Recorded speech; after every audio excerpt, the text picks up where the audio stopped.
strange man was at the door with a pass for our medical facility. I refused him entry. Darius, how could you know he didn't need our help? His clothes were too finely tailored to be for Whitechapel. Perhaps just a friend of that stray poet who is always about. Richard Nethercott? No, not of the same cloth, this man. I suspect some machination from that journalist. Clayton Darby. Is he still asking questions? Yes. I saw him drifting around St. Mary's Church. I swear he is tracking me, just downwind.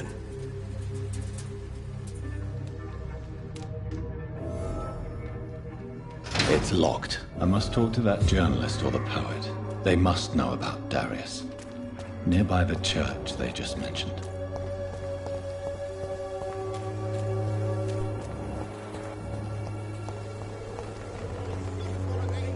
Come on, take a look. Don't be afraid.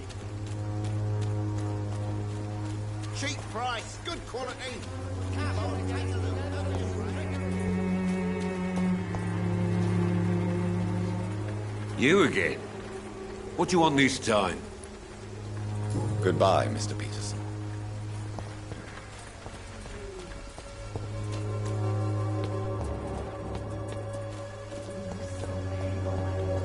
Would you like me to invite you?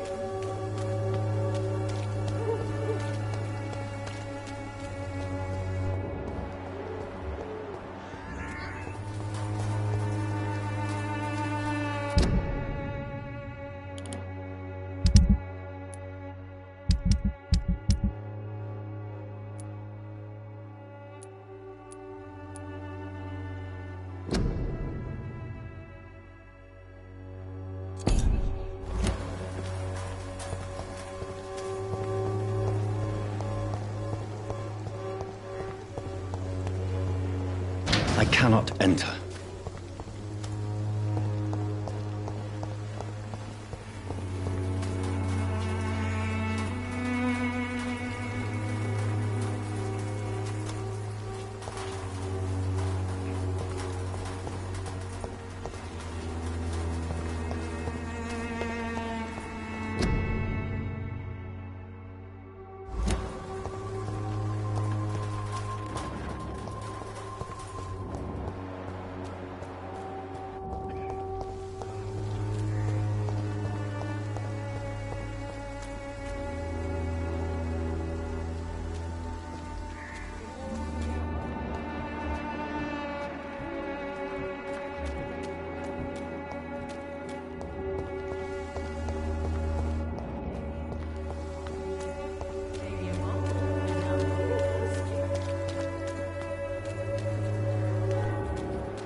You look so pale. Would you like me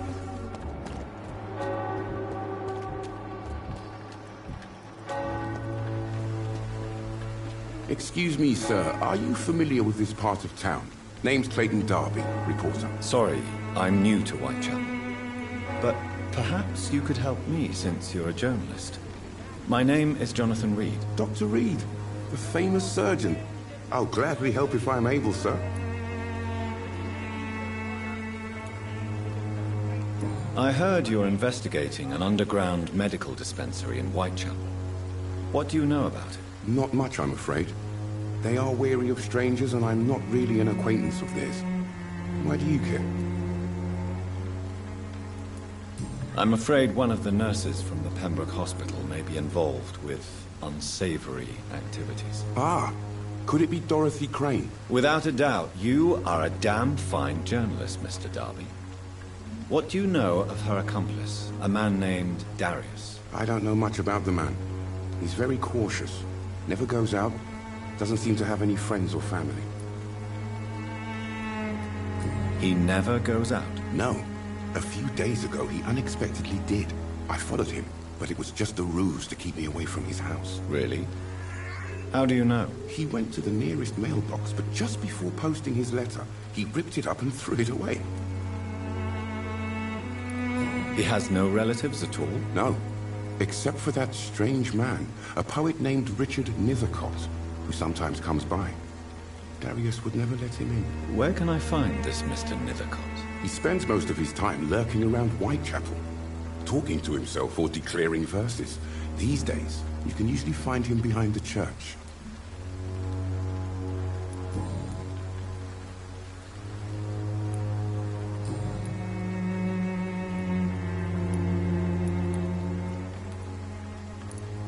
Why are the newspapers keeping silent about the Spanish influenza? It's as though none of you care. There's a war going on. People shouldn't be demoralized by news of deadly diseases. It's a disgrace. People are left to die alone. No one is properly informed of the risks. These are bad times indeed. So much for the glorious British Empire. What is a journalist doing in this borough after sunset? He goes where none of his colleagues would dare to go, to inform the country. That's quite honorable of you. But is the public interested? Not at all, sir. And that's why I'm an independent journalist, hoping to sell some stories. So you risk your life to reveal the truth. I saw many reporters do the same during the war. Whitechapel is the crucible of so many untold stories and tragedies. I want people to know them.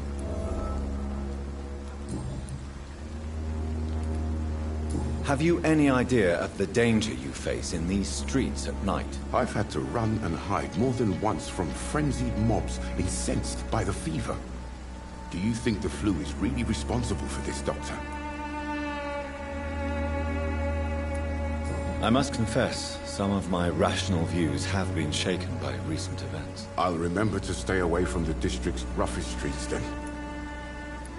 Christina Popper claims she sells her body because she can't find any other work. Do you believe her? Of course I do. Her story is exactly what I want my readers to understand. We live in an intolerant and divided nation. Do you think things will ever change, Mr. Darby? I believe the situation can only improve. And now that women can vote, I'm convinced things will change.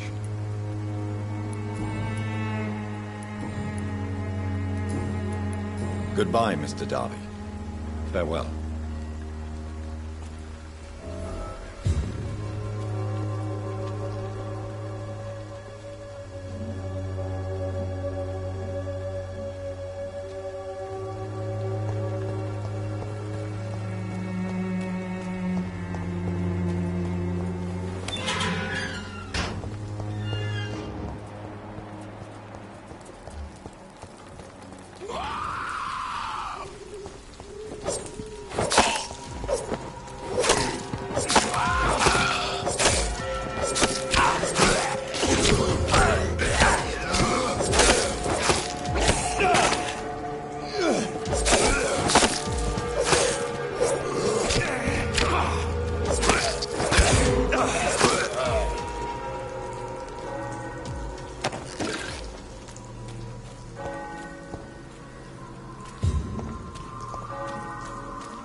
Good evening, sir. I'm Dr. Reed. I would like to ask you a few questions. Please be my guest. Although I may not be the best informant regarding this part of town, my words speak about that which the eyes cannot see. Really? Are you an artist of some kind? I'm a poet, sir. Richard Nethercott, at your service. May I ask you a few questions about the district? Extraordinary part of town, is it not? I'll be glad to help you, if I can. I'm looking for Dorothy Crane, a nurse who lives in this vicinity. Dorothy Crane. Oh, I love the name. The Crane of Whitechapel. Sounds very mysterious. But, sorry, no, never heard of her. What can you tell me about an old man called Darius? Darius Petrescu. Yes, I know him. At first, I thought he was only a small publisher. I invited him to publish my work, but his reaction was pretty clear. Not interested in your talent? Darius is an old political activist who takes delight in printing tracts and lampoons. Those communist activities only require mediocre writing skills.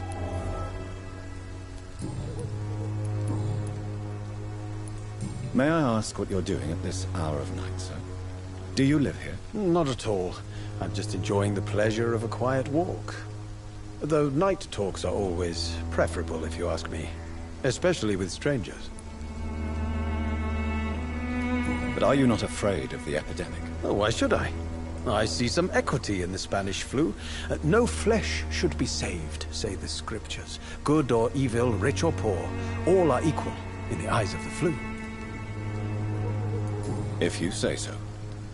But as a physician in a time of epidemic, I must caution you to avoid unnecessary exposure, sir. Thank you, Doctor. But we both know the seeker of truth has to go boldly where the weak dare not. What are your thoughts on the terrible situation in the city? Terrible, you say? No. Of course, the death of so many innocents is a tragedy. But the scourge has not been all bad for the city. Oh, no, sir. What are you talking about? Do you remember London before the flu? Noisy, cacophonic, quiet nowhere to be found. And now, listen to this oddly peaceful silence. Yes. The enjoyable silence of the grave. You have a unique perspective on the situation, I must admit. Most people fail to understand my perspective. I don't blame them. But how could I call myself a poet if I veiled my feelings?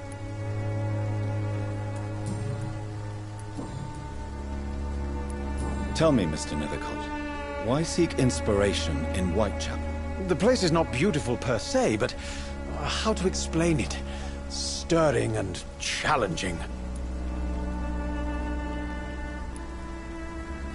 Do you not think it a little morbid? On the contrary, sir. Whitechapel is full of life, full of beauty. Just like my dear muse, the wonderful Camellia. What can you tell me about Camellia? Not much. And that's the beauty of it. She can't speak, you know. She's a locked mystery who exhales kindness and sweetness.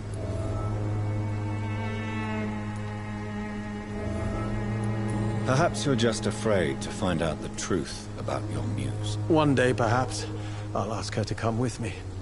But will she still be my wild flower of Whitechapel if she moves uptown? And have you ever tried to learn more about her? Where she lives?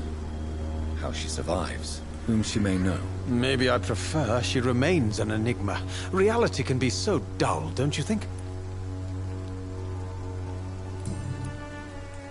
In what way, exactly? The struggle by gaslight, the barren smiles and the arid hunger under the rain.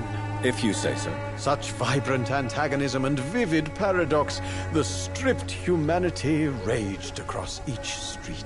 Vivid, of course, yes.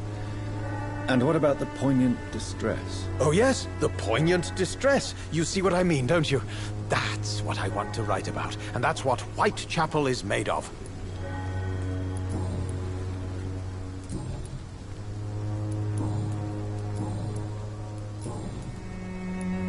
Are you aware that your life could be in danger in this part of town? But this is where I must be to feel the real beat of the city. I had to come, see it for myself, alone.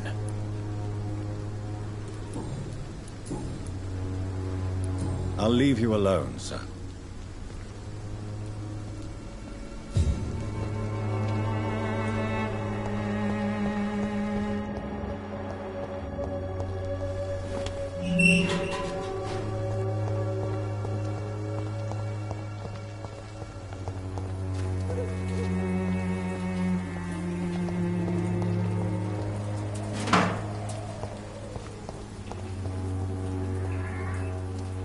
Good evening, miss. I'm Dr. Reed. I'd like to ask you a few questions. I know what you're thinking. A tall stranger who meets a girl in the street at night. It reeks of the penny dreadfuls. but I mean you no harm, truly.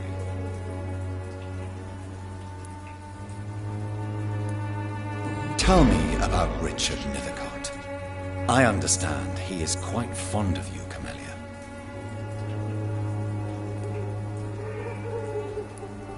I know you understand what I'm saying. Your silence has nothing to do with you being mute, does it?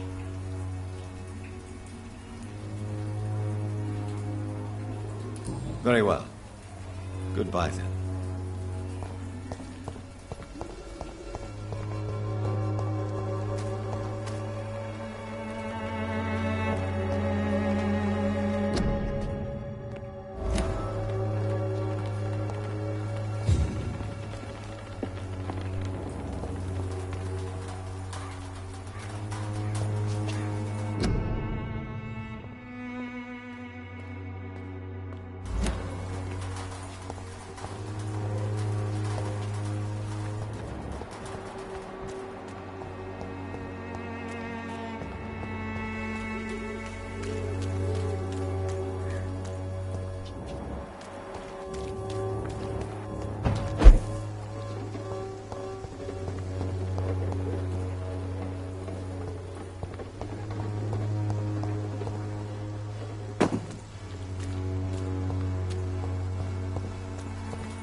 It's an each!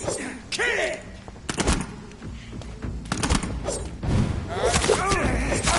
Die, vermin! Good! Back to the shadow!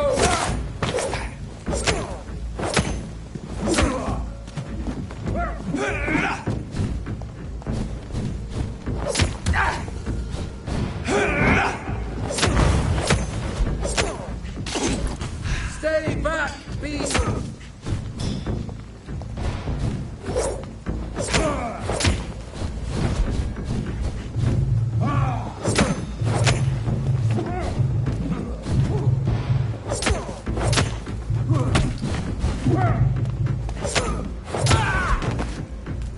This man stunned me with his faith. His crucifix. This is not good news.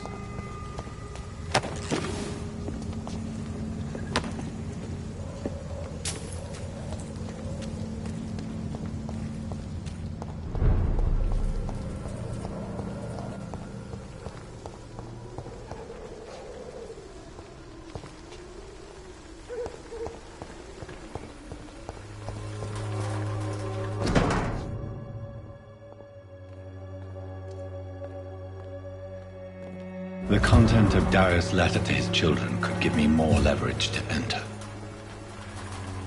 Darius is a bit less of a mystery now. It should not be that difficult to incite him to let me in.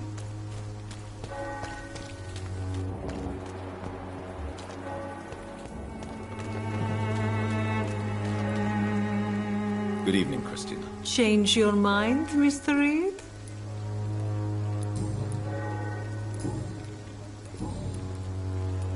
Clayton Darby claims he will expose the crisis in Whitechapel to all of London. Do you believe him? I believe Clayton's courage will erode with time, until he finally leaves Whitechapel to start another fight somewhere else.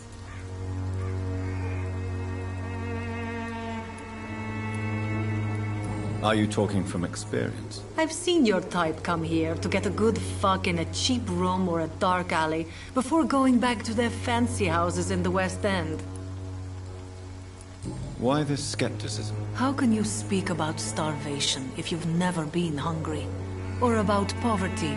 Or anything else you have never suffered from?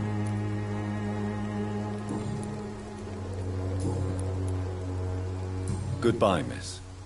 Take care of yourself as best you can.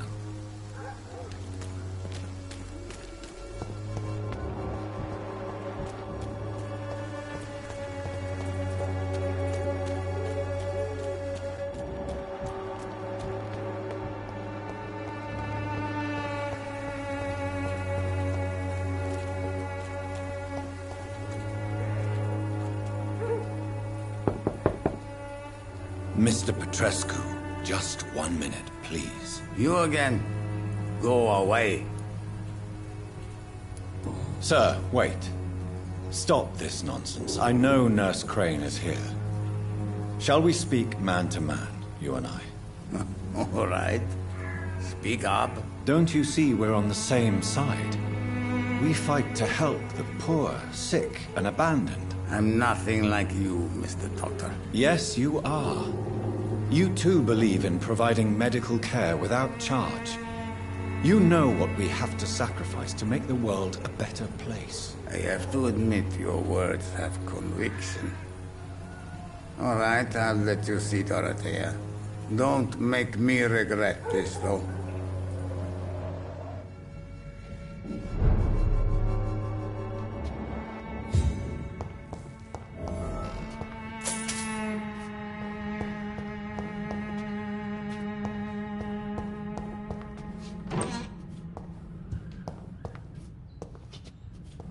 It's locked, all right.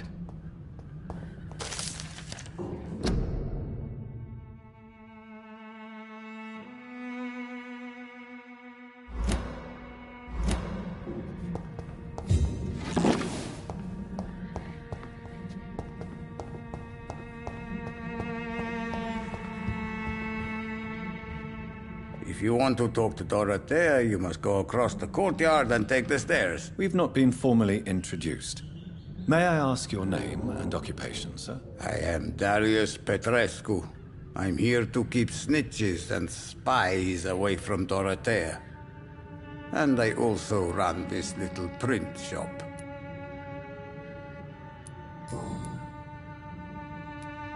Tell me everything you know about Camellia, the mute florist. I do not believe in the afterlife, Doctor, but I'm almost convinced Camellia is an angel. She volunteered to give out our medical leaflets. Who is she, really? Do you know where she's from? She's not from around here, that's all we know. Camellia is not even her name. It's her favorite flower. You say she has no close family. Well, there's that awful poet who constantly follows her around like a lost puppy. A good man for sure, but a very poor writer. Are you not worried for her safety? She is as brave as she is tough, and clever too. If only I had met her when I was younger. Are you in love with Camellia, Mr. Petrescu? Don't be stupid. If I had met her when I was younger, we could have won our revolution. So Dorothy's real name is not Crane? Like myself and many people in this area. Dorothea is from occupied Romania. That's all you need to know. She seems important to the community. More than you can imagine. The West End does not want to hear of Whitechapel's misery. Dorothea is one of the few doing something about it.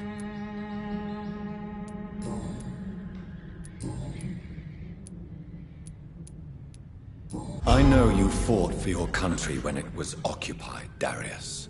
Tell me more about it. I know my days are numbered, and I know I won't see my homeland again.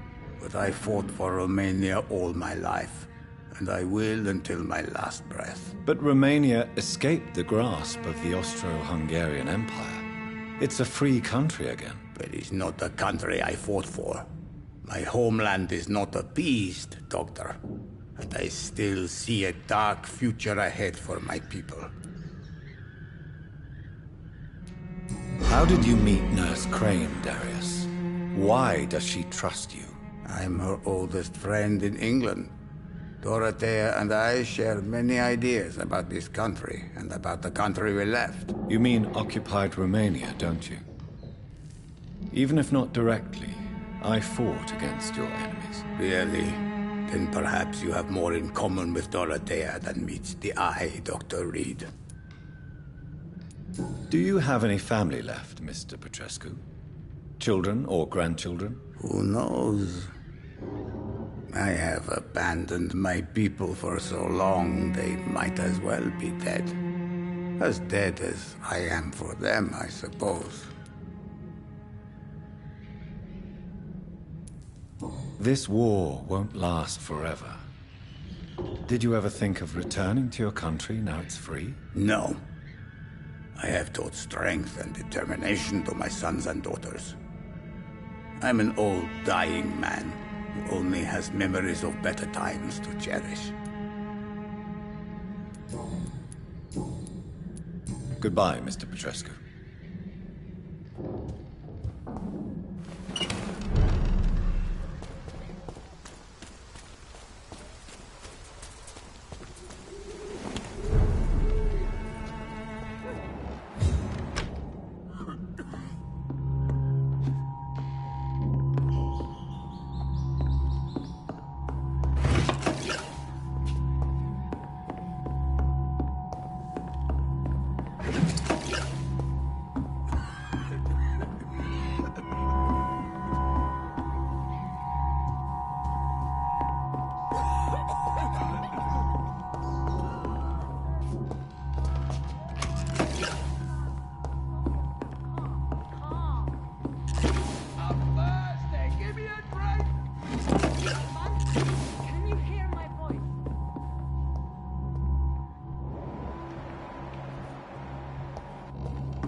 I need help!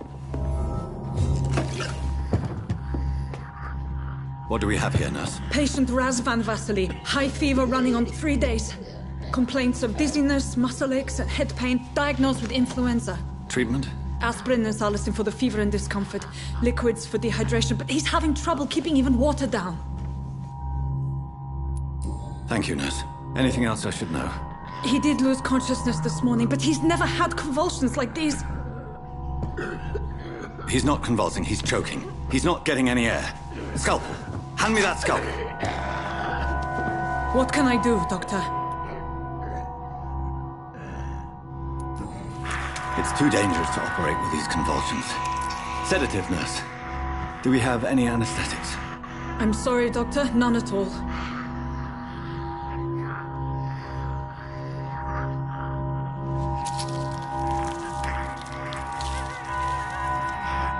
I need to perform a tracheostomy. Short pipe. That rubber tube will do. We're going to cut a passage for air through the neck. Yes, Doctor. He's breathing again, but he's coughing up blood. Internal hemorrhaging. I need to make another incision into the chest cavity to drain the fluids from the lung. Prepare another tube. A thoracostomy? Doctor, we've nothing to fight the infection. We need an aseptic environment.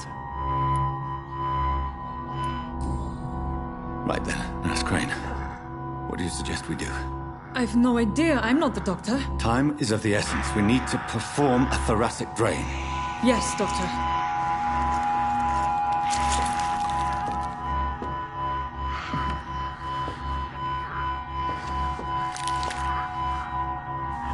He's still bleeding, Doctor.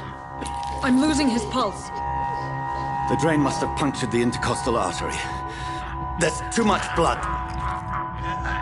Are you all right, Doctor? I can't see.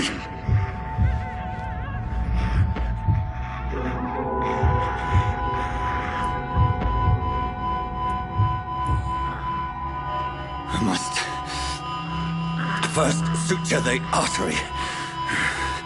Find the wound. The source of the blood.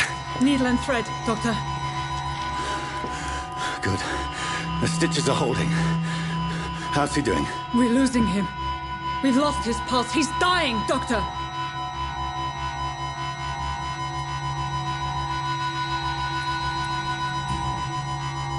Cardiac massage, now. Cardiac... What? Are you making this up as you go along?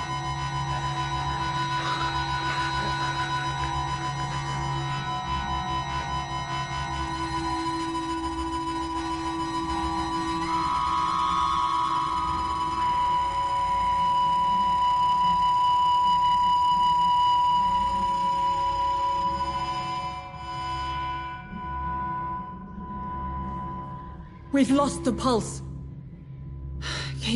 He's gone, Doctor. Nurse, we did everything we could. Truly? Everything you could? Is that how you'll report this in your log?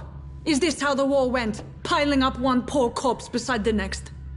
This was not an influenza-induced seizure. I've never seen symptoms like these on the continent. Neither have I. But the previous symptoms leading up to this attack were the same, indistinguishable from the epidemic. No. There was something more vile in these reactions. Something primitive. There have been numerous reports of mental breakdowns caused by the fever that accompanies the flu itself, Doctor. Yes, but...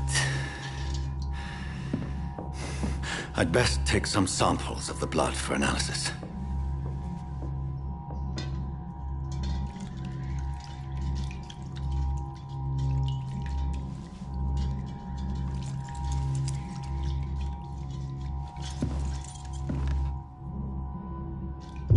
I doubt you're here to test my bedside manners.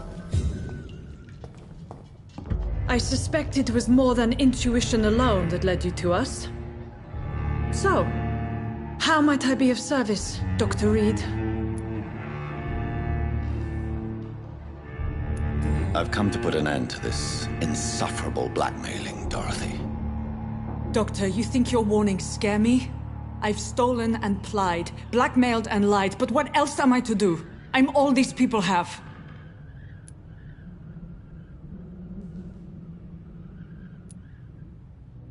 But why Lady Ashbury? Why her, of all people? She's pristine and proper, all right. But that she-wolf in sheep's clothing murders the poor for sport. I have her where she belongs, and I'll milk her for all she's got. Dr. Swansea is a sensible and honest man. He wouldn't have refused your friend's care at Pembroke. It's easy for you to say, Doctor. These people cannot go to the police, nor to the hospital. They don't even speak English. They depend on me for everything. So, the end justifies the means. Is that your defense? I know you're kind, Doctor. Just another fine-heeled, silver-spooned gentleman who was given the world on a platter. You know nothing of poverty. Nothing of the shame, the hunger, the loneliness. You've convinced me of the sincerity of your actions and their noble justifications. But all the same, blackmail is a crime, and it will stop, Nurse Crane. So, are you going to turn me over to the authorities?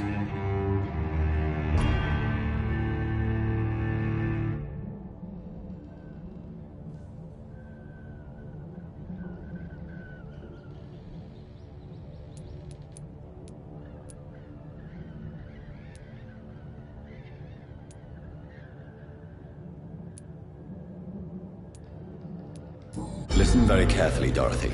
You will erase from your memory everything you pretend to know about Lady Ashbury and Pembroke Hospital. Let that rich bitch off the hook over my dead Nurse body. Crane, enough. Listen as if your life depended on every word. I know you've a generous heart who gives freely to those in need, but you shall walk away from the shadier streets of your business. I will never abandon... Dorothy, the discussion has come to a close. Your clandestine activities in the Resistance are over. Let it go. I'll let it go. Yes. All gone.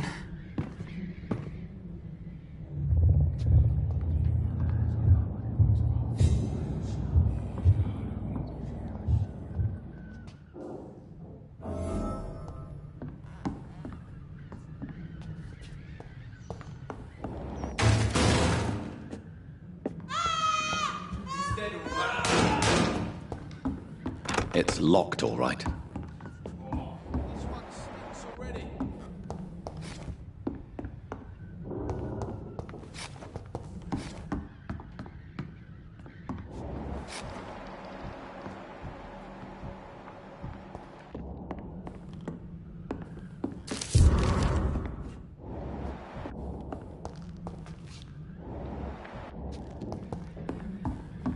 The flu killed this one. It's a late. No!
Gangs of ruins.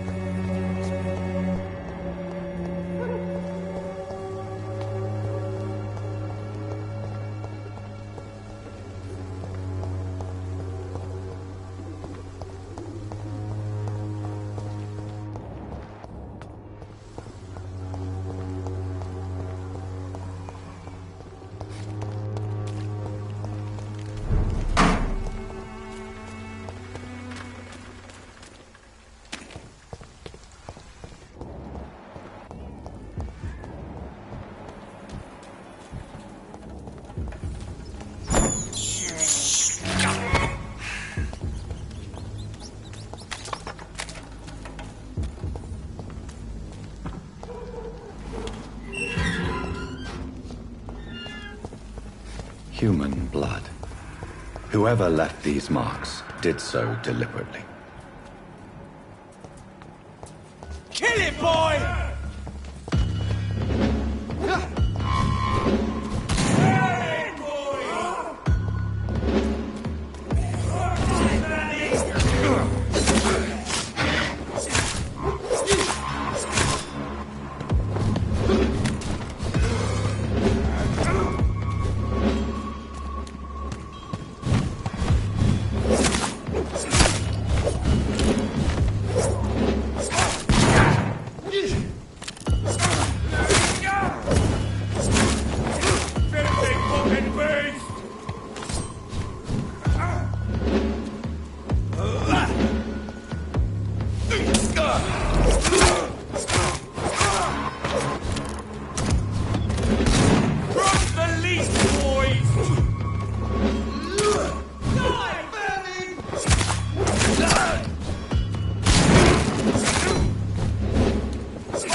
Good evening, Nurse Brannigan. Good evening, Doctor.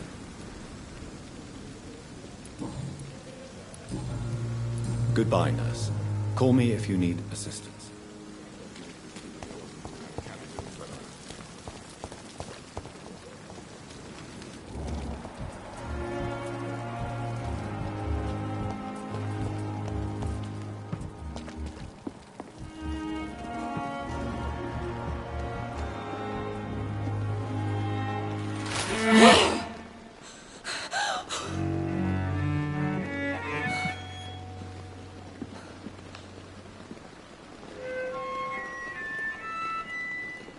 I would ask you to avert your eyes, sir. Or did you not know it was rude to stare? I knew it. Speak up, Dr. Reed. I like a man who speaks his mind. You killed him. He trusted you. And you killed him. Spare me your sarcasm, Jonathan. You are but newly born in this world.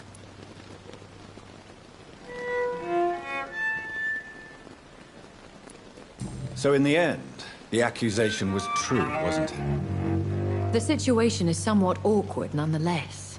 I have not been observed sustaining myself for many decades.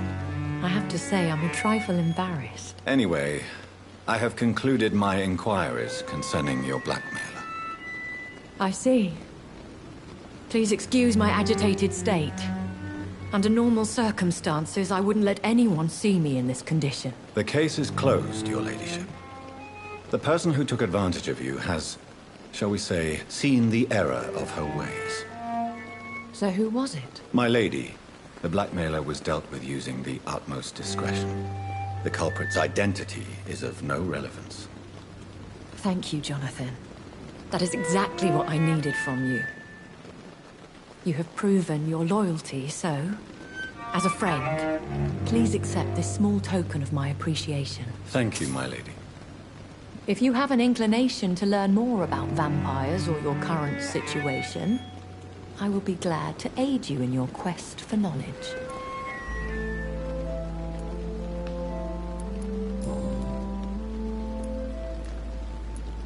I've been hearing a voice talking in my head. Is this some kind of insanity? It feels like the voice of the vampire that created me. Hush. Tell no one this. It would be unwise to talk of such things amongst British immortals. Speak no more of your maker. Excuse my forwardness, but... are you my maker? Me? Goodness, no. Only a foolish immortal would create a progeny without taking precaution, and I'm no fool. How could this cause offense? Only the powerful immortals can mentally call to their progeny. No vampire or hunter will sleep easy, knowing that an unidentified elder is stalking the streets of London.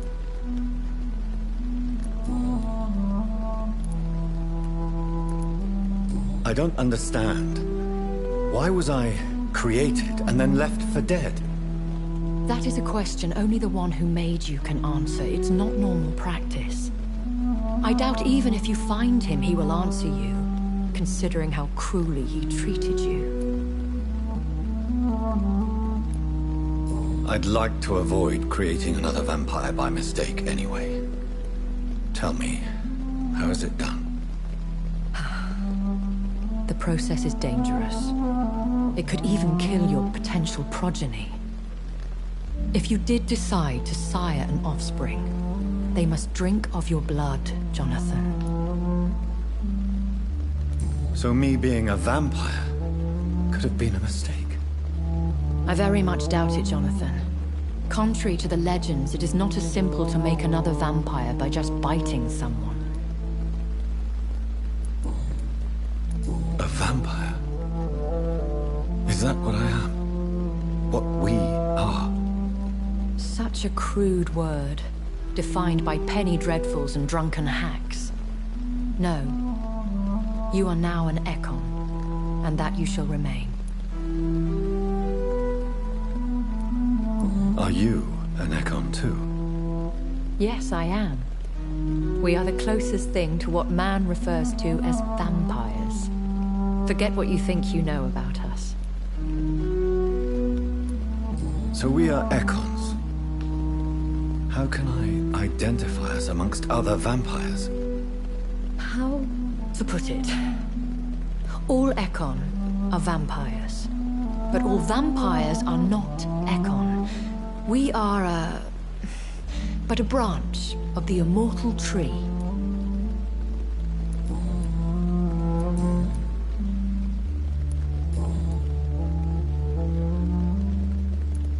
I know this is beyond the pale, but may I inquire your age? Really? And I thought you were gentlemen. If you must know, I'm 27.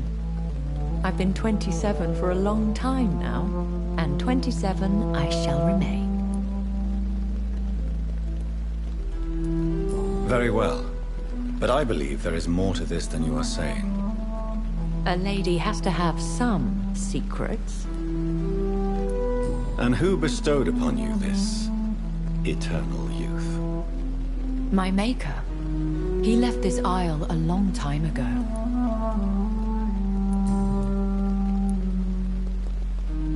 Why does Dr. Swansea allow you to feed on the patients of the hospital? Dr. Swansea is a good and compassionate man. He is trying to find a solution for our hunger. Until that happens, he is clever enough to understand that I only feed upon the dying. And no one suspected you of the murders? As you well know, suspicion has recently fallen on me of killing for pleasure. But you have my word, Jonathan. I take no pleasure in taking a life.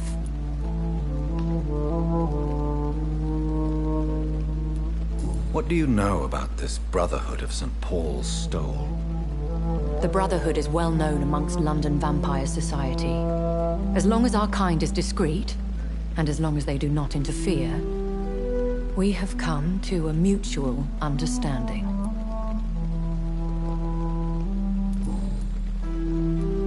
Why did you save me in the canning factory?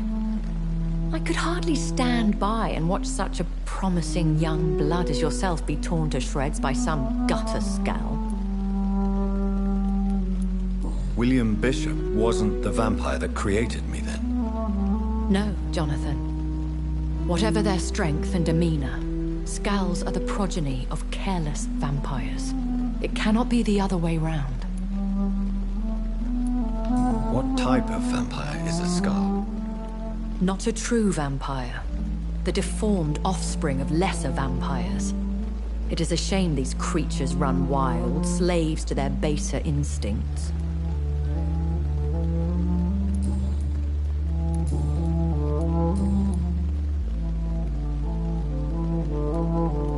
When I awoke, changed, I was chased and attacked by vampire hunters. Prepared and well-trained. Though I can't be certain, more than likely it was the once glorious Guard of Priwen. You make them sound like some sort of cult. More a society. And like all the best ones, a secret society. I thought them almost gone, but it seemed they have been recruiting. Once glorious, but still dangerous. They have seen better days, but all fanatics are dangerous. You would be wise to stay clear. They are sworn to destroy our kind. Are there many vampires here in London? Immortals are of a rare breed, and we often tend to hide. But you may occasionally meet some of us at night. Will they all be as affable as you, my lady? I do not see why not. But remember, even the shark smiles before he bites. That sounds like a lesson from experience. Vampire politics are as intricate and sometimes tedious as a game of chess in a gentleman's club. I've learned from experience it is best to decline to play. Do you know any of them? Have you an idea of the identity of the vampire who attacked me? You mean your maker? No, Jonathan, I have no clue. But I fear he or she is as careless as cruel. To let you discover your new condition by yourself. What do you mean? Every now and then, you may discover an immortal in the deep of the night. But we are a rare and reclusive breed. Our progeny is almost never accidental. I've been away from London and England for 3 years. This isn't the city I remember. Things have gone from bad to worse here, Jonathan. I've lived in this city for a long time, and I've never seen it like this. The Spanish flu has hit London that bad? Yes, but it's not just that. I've heard things. Things I've not heard for a very, very long time. There are whispers in the shadows. Something far worse than the Spanish flu is here in the city. What is it you fear? Fear has long since flown this form. But there is something malevolent circling us. I feel fear is merely waiting in the wings.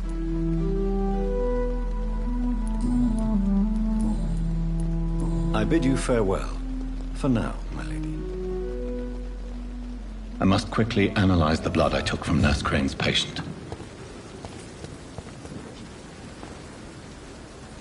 Good evening, Milton. Good evening, Doctor. Still trying to save lives? I'd like to see your goods. Wise choice, Dr. Reed. A reliable gun is what everybody needs these days.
Not now.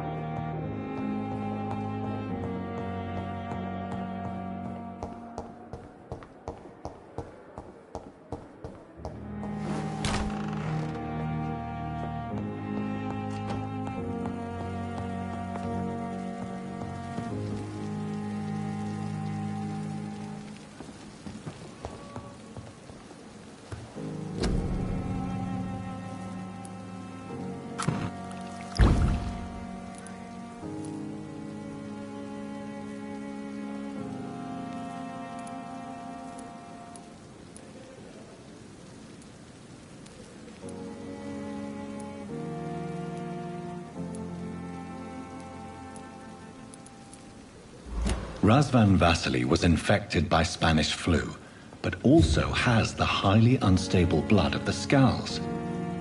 Is the London vampire epidemic transmitted through the flu? I should talk to Dr. Swansea about it.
Evening, Edgar. Could I get your professional opinion? Please speak, but I have something important to tell you. This strain of flu, it's very different from the one I saw in Europe. It's downright peculiar. Really? What makes you say that? I've just looked at the blood of one of our recently deceased. I see. Do you have anything more to go on? This disease spreads and looks like the Spanish flu, but its effects differ greatly. The London strain is different from the continental one. This is very interesting. Did you find something else? Yes. Unlike the flu, the infected begin to show an increase in outwardly aggressive behavior. More than simple agitation. Once docile people become violent. You mean like rabies? Is there a chance we could create a vaccine, Jonathan, like Pasteur? By the stove, that would be smashing. There's a lot we're not seeing here. But it is spreading, and quickly. If we don't act, the whole city could be lost. But Jonathan, we've a fantastic opportunity sitting right here in front of us. A weapon of choice. What on earth do you mean? Why, you, my dear boy. With your expertise and your blood, we could isolate the properties that course through your veins. Think about the possibilities.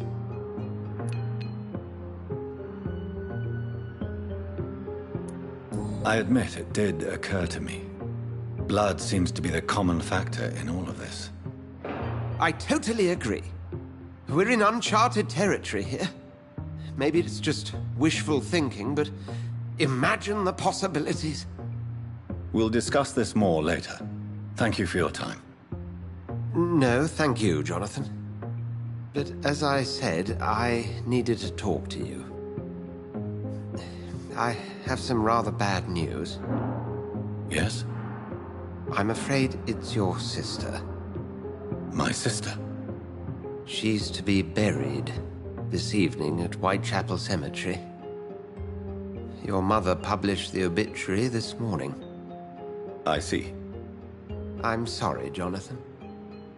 Please accept my condolences.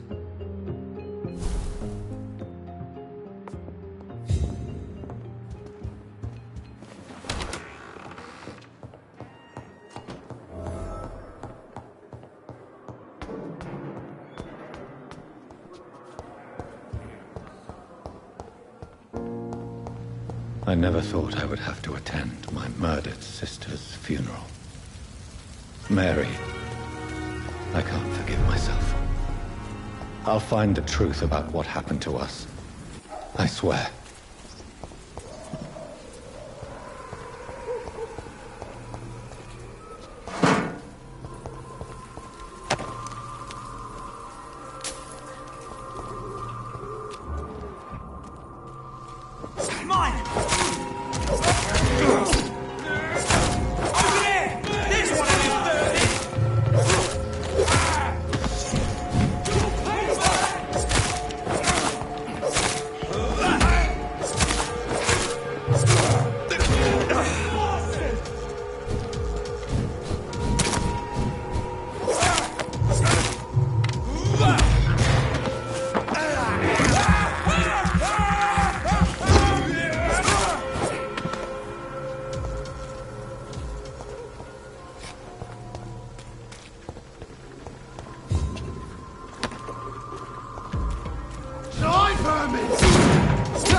Steady, boys!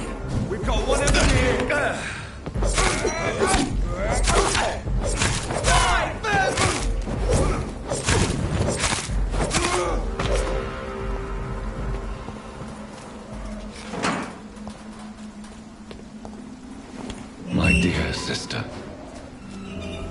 know if I have the strength.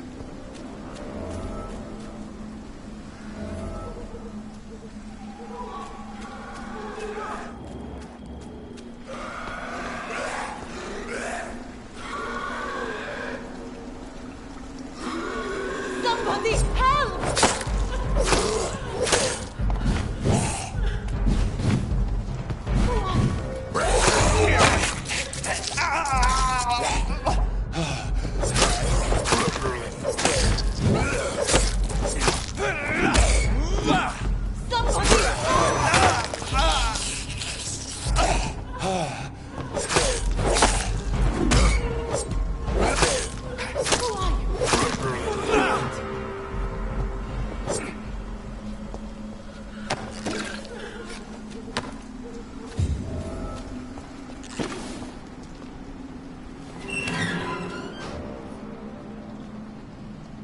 Are you all right, miss? I don't know. Who were those people? They wanted to kill me. Why? They've lost their minds in the epidemic. They won't come back for now. You seem to know a lot about them, sir. I'm Dr. Jonathan Reed. I'm investigating this disease. I am Xiaoxun. Thank you so much for helping me, Mr. Reed. I must go to the cemetery now. Goodbye.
Since I can't reveal myself to my mother now, I must find a discreet spot to attend the ceremony.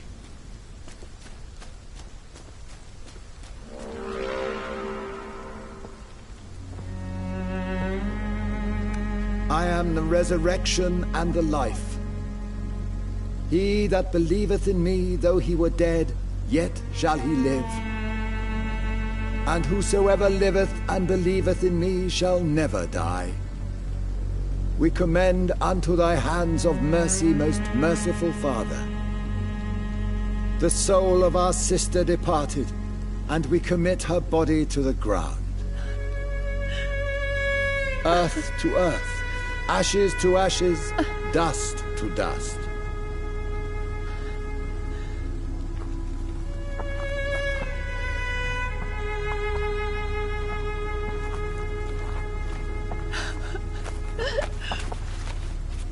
Why kill my Mary and stick her here in this cold, god-awful place? These are the legal requirements for the epidemic, madam. Oh, Avery, I feel so tired. Please take me home. Yes, madam.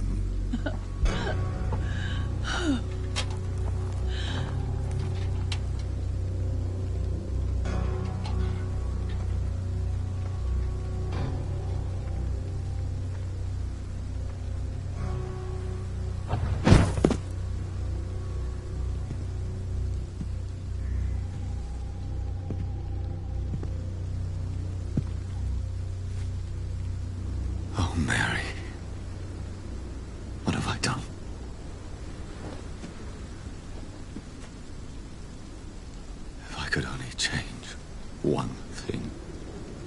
One thing. This is a nightmare.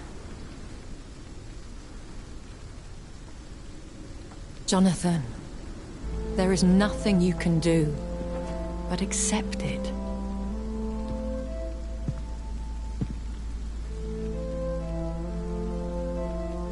What brings you here?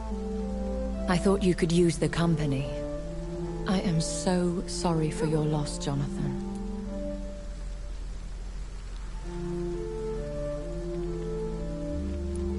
She was a good person.